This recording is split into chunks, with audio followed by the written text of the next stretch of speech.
सभी साथियों का हार्दिक स्वागत है। हम अभिनंदन है आपके अपने YouTube चैनल पर। साथियों, जैसे कि आप देख रहे हैं, ये कल की अखबार की कटिंग है 18 अक्टूबर 2023 की। भास्कर से अपडेट आई थी। फर्जी दिव्यांग सर्टिफिकेट से शिक्षक भर्ती में चयन। वाह है। फर्जी दिव्यांग सर्टिफिकेट से शिक्षक भर्ती में चयन भरतपुर और धौलपुर से बनाए गए थे। सीकर सहित 3 जिलों में 35 अभ्यर्थी पकड़े, है ना। तो कहने का मतलब ये है कि इतना कुछ करने के बाद भी फर्जी दिव्यांग थर्ड ग्रेड में पाए गए हैं। और अब अलग से थर्ड ग्रेड के लिए आचार संहिता जब खत्म हो जाएगी तो उसके बाद जो है आपके लिए निकलने वाला है क्या, वेटिंग लिस्ट निकलने वाली है। जो दिव्यांग अभ्यर्थी रह चुके थे, जिनका थर्ड ग्रेड में सिलेक्शन नहीं हुआ था, उनके लिए मतलब अब जो है वेटिंग लिस्ट निकलेगी। क्यों निकलेगी, वैसे पहले ही निकलने वाली थी, लेकिन अब देखिए 35 अभ्यर्थी हैं जिनका फर्जीवाड़ा से बाहर निकले हैं। तो अब कहने का मतलब वेटिंग लिस्ट इनको तो ज्वाइनिंग देनी ही देनी है ना, है ना। तो और भी देख लेते हैं हम पूरी खबर। देखिए, थर्ड ग्रेड शिक्षक भर्ती में 48,000 पदों पर हुई थी भर्ती। बिल्कुल सही बात है भाई साहब। टोटल देखिए, लेवल फर्स्ट की भी बात आ गई है यहाँ पे और लेवल 2 की भी यहाँ पे बात आ गई है। दोनों के लिए जो है 48,000 पदों पर वैकेंसी हुई थी, ठीक है ना। अच्छा, इनमें से 1,920 यानी 1,920 पद दिव्यांगों के लिए आरक्षित किए गए थे, है ना। 1,920 पद किसके लिए थे, दिव्यांगों के लिए आरक्षित किए गए थे, है ना। तो 35 तो ये इधर कम पड़ गए और उधर थे ही थोड़े कुछ, है ना।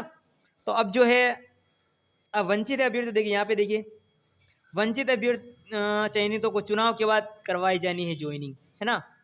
राज्य सरकार ने पिछले 48 दिन में फरवरी माह में एग्जाम हुई कराई, है ना। रिजल्ट घोषित करने के बाद जिला परिषद के जरिए अभ्यर्थियों की काउंसलिंग शुरू की गई, जो 21 सितंबर से शुरू हुई। L1 की काउंसलिंग 21 व 22 सितंबर को हुई। L2 की अभ्यर्थियों की काउंसलिंग इसके बाद कराई। दस्तावेज की जांच के बाद नियुक्ति प्रक्रिया शुरू हुई। दिव्यांग अभ्यर्थियों का रीमेडिकल कराया। देखिए, रीमेडिकल कराया गया फिर से, जिसमें यह फर्जीवाड़ा पकड़ा गया। आचार संहिता से पहले अभ्यर्थियों ने ज्वाइनिंग शुरू किया था, लेकिन 9 अक्टूबर के बाद जो अभ्यर्थी ज्वाइन करने से रह गए, इनकी ज्वाइनिंग चुनाव के बाद कराई जाएगी, है ना। ज्वाइनिंग तो किसके बाद कराई जाएगी, चुनाव के बाद करवाई जाएगी। और फिर से आपके लिए जो वेटिंग लिस्ट है वो निकलेगी, क्योंकि कई सारे ऐसे दिव्यांगजन हैं जिनका फर्जीवाड़ा सामने आया है। और इसके अलावा कई इन्होंने डॉक्यूमेंट भी नहीं करवाया। कई सारे ऐसे कारण हैं जिनकी वजह से वो मतलब जो है उन्होंने ज्वाइनिंग नहीं ली, है ना।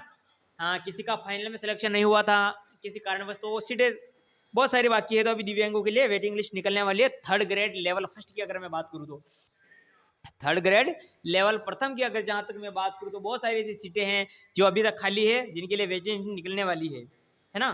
तो बहुत सारे देखिए अब क्या है क्या नहीं है, बहरापन सारा मतलब कई तरह की कैटेगरी है जो यहाँ पर पकड़ी गई है और जिनका फर्जीवाड़ा सामने निकल कर आया है। तो हालांकि जो है विभाग है सतर्क रह रहा है, अच्छी तरह से काम कर रहा है, उसका काम वो कर रहा है, लेकिन फिर भी देखिए, है ना, असामाजिक तत्व है, हो जाता है ना। तो हमें जो है पूरी की पूरी सावधानी रखनी है। हमारे साथ भी ऐसा ना हो, दूसरे के साथ भी ऐसा ना हो, ठीक है ना। तो आज की यही बड़ी अपडेट थी, यही छोटी अपडेट थी, या यूँ कहें कि यही जानकारी थी जो हमें इस वीडियो के माध्यम से।